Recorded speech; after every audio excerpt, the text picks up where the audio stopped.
Tracking, alerting, protecting. This is WKYT News at 11. Tonight, the Cats tipped off against the Pikeville Bears. We'll take a look at their first preseason game. A father and son are involved in a crash here in Bath County. The dad was taken to jail and the son was flown to UK. I knew she had the capability of touching people, but to be able to touch people on this level is just absolutely beyond anything we could have ever imagined. It was her last wish tonight. A Cincinnati teenager got the chance to play out her dream. WKYT News starts now. The Wildcats hit the court tonight. Good evening, I'm Kristen Kennedy. The Cats took on Pikeville in their first preseason game tonight, and they won it easily. Brian Milam's here now with a look at how the Cats' new platoon system worked out. I'd say it worked out pretty well, Brian. Yeah, not too bad. Opening the exhibition season against the U-Pike Bears at Rupp Arena, the first chance for Cal to implement this platoon system we've heard so much about. Both platoons effective tonight. Aaron Harrison, the lob to Carl Anthony Towns for the dunk. Kentucky up by 6. The second platoon can do the exact same thing. Tyler Eulis to the alley-oop to Marcus Lee. Kentucky spent a lot of time running the floor. Towns on the floor picks up the loose ball.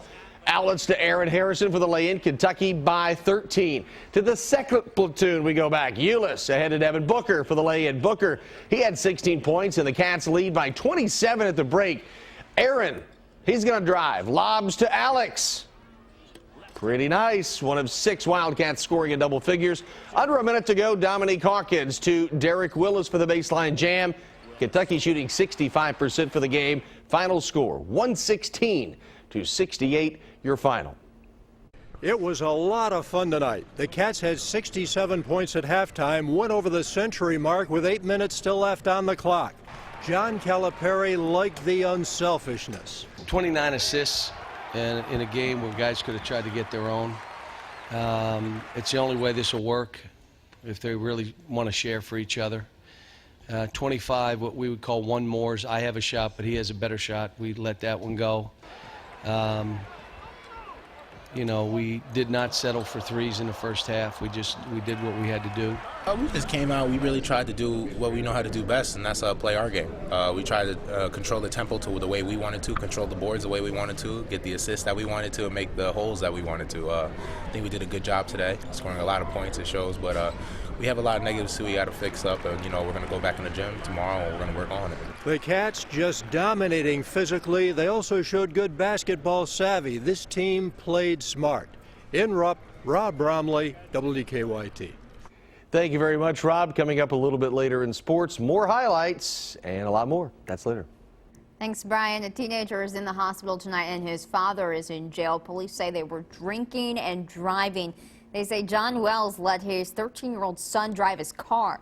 They were in Owensville when the teen crashed it. They believe Wells was drunk and that his son was under the influence too.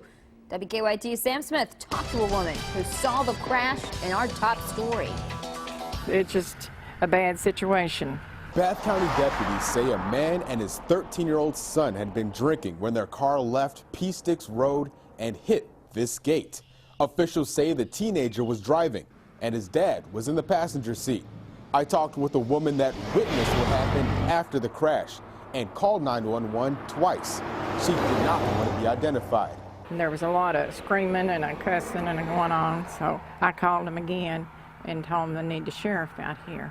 John Wells is charged with wanton endangerment, endangering the welfare of a minor, and alcohol intoxication. They say he let his son drive when the boy did not have a permit. And when the car crashed, the teenager was ejected and was pinned underneath the car. Beer cans were also found inside. After the crash, the 13-year-old boy was taken to UK hospital. The father was taken to Montgomery County Jail. We reached out to him while he was in jail, but he declined our request for an interview. We're told the teen has non-life-threatening injuries. 13-year-old driving, a car, and him drunk, and his dad, they said, was passed out in the car. So I just think it's terrible. The Sunday morning crash is still under investigation by the Bath County Sheriff's Office. In Bath County, Sam Smith, WKYT. The Sheriff's Office is still trying to determine how much alcohol the 13-year-old had in his system. The search for a 16-year-old who police say took off with her 9-day-old baby is over. Around 1:45 this afternoon, police found Desiree Nicole Davidson in Hazard. They issued an Amber Alert after the teen took her baby from their foster home. Police found the child, Nevaeh Sanders, at a Holiday Inn in Lee County, Virginia last night. They believe Davidson dropped her off with a friend who was staying there. We're told Davidson is now in the care of social services. No word yet if charges will be filed. Tonight, police are searching for a driver who hit a pedestrian. Just before 8:30, police say the driver of a white Mazda headed down South Broadway hit a man walking in the crosswalk on Vine Street. Crews rushed the victim to the hospital with a head injury and some scrapes and bruises. A burglar stole from a congregation trying to help him. Late Friday night, police say a burglar broke into a woman's home while she was at church. Just a few hours later, they believe the same man hit up the church she was attending, stealing 2 TVs. The woman says she is part of a church group that helps people break free of addictions. She believes someone they were trying to help took advantage of their kindness. I don't want to say it's a slap in the face, but that's kind of what it feels like. You know, we put our hearts out for these people more times than just, Friday nights and Sunday mornings. And they know that, we're here to help and we're here to serve. And that's all they had to do was just ask. Police are checking nearby security cameras to try and get a good image of the burglar. A National Guard soldier continues to fight for his life after police say a drunk driver hit him outside a bar back in September. Police say Noel Espino was at the Beer Trap in Lexington in September when the driver of an SUV hit him and the bar. Family members tell us he is still in the ICU at UK Hospital, but is doing better. Those family members say the Lexington community has helped them get through this tough time.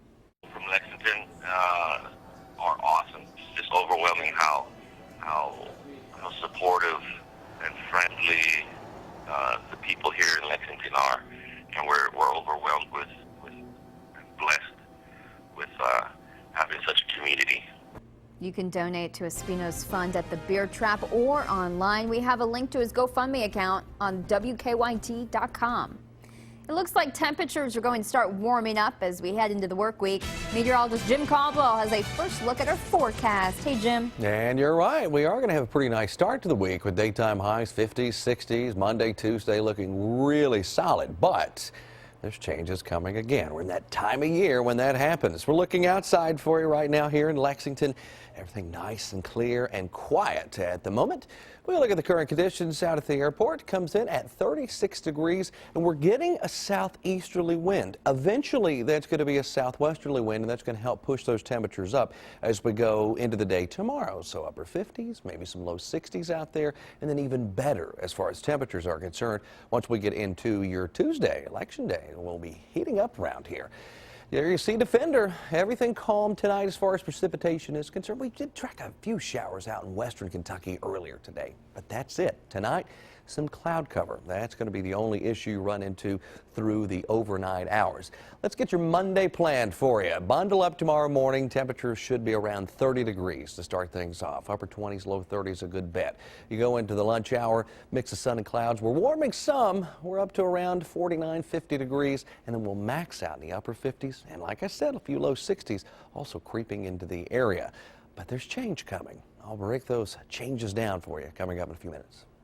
A college freshman who lives to play basketball played out her biggest dream today. Doctors say 19-year-old Lauren Hill has only months to live. Her last wish was to suit up for a collegiate game, and today she got her chance in front of millions. WKYT's Jordan Valine shows us Hill played in front of a sold-out crowd. Oftentimes, the perfect game isn't measured in points scored or in baskets made. Instead, it's measured by the impact it had on our lives. Today has been the best day I've ever had. On the lives of others. I knew she had the capability of touching people, but to be able to touch people on this level is just absolutely beyond anything we could have ever imagined. Just 1 year ago, 19-year-old Lauren Hill was diagnosed with inoperable brain cancer and only given months to live. The basketball star's final wish was to play in a collegiate game. And on Sunday, Hill, a freshman at Mount St. Joseph College, played the perfect game, even scoring the first shot. He will remember that layup forever. 17 seconds in. Lauren's always had a way of touching people.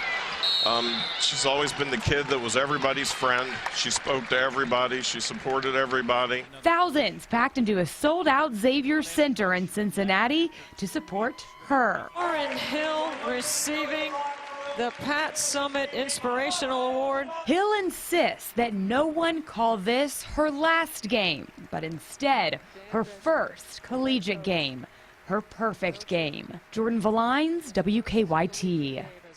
Mount St. Joseph beat Hiram College tonight 66-55. Coming up, some members of the community spent the afternoon trying to stop the violence. Hear from organizers in Lexington. Their goal is to stop the violence. This afternoon, a group of about 25 people came out to pray and walk against violence. The purpose of the walk stemmed from the string of violence that hit Lexington this summer. The importance of the walks, I feel, from the summer violence, the numbers went down, and I see a rise in innocent victims losing their lives again. So I feel like they need a reminder that we are here, we're working on a plan, and prayer is what's important that'll get us through this. This summer, community leaders held multiple peace walks in area parks and surrounding neighborhoods to try and stop the violence. Coming up, an Ebola patient is reunited with her furry friend.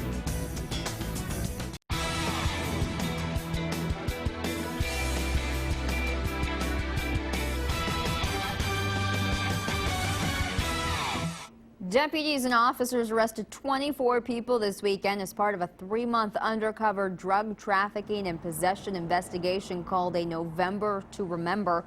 The operation took months of planning for both the Laurel County Sheriff's Office and the London Police Department. One of the 24 arrested, Tony Chansey, says he's innocent. He says the absence of evidence and facts about his physical condition will prove it.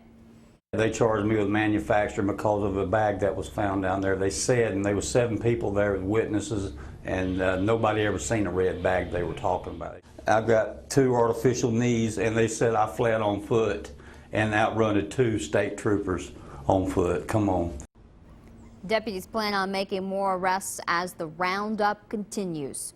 A man accused of killing a 13-month-old boy in Boyle County could face the death penalty if convicted. According to the Advocate Messenger, a grand jury indicted 25-year-old Joseph Andrew Adams last week on charges of murder and first-degree sodomy.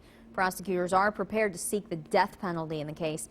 Adams pleaded not guilty last month to the charges. He is still in the Boyle County Detention Center. Reunited at last, the Dallas nurse treated for Ebola got her dog back this weekend. Bentley, a King Charles Spaniel, went into quarantine when his owner, Nina Pham, got sick. A city spokesperson announced Friday the dog tested negative for the virus and was clear to go home.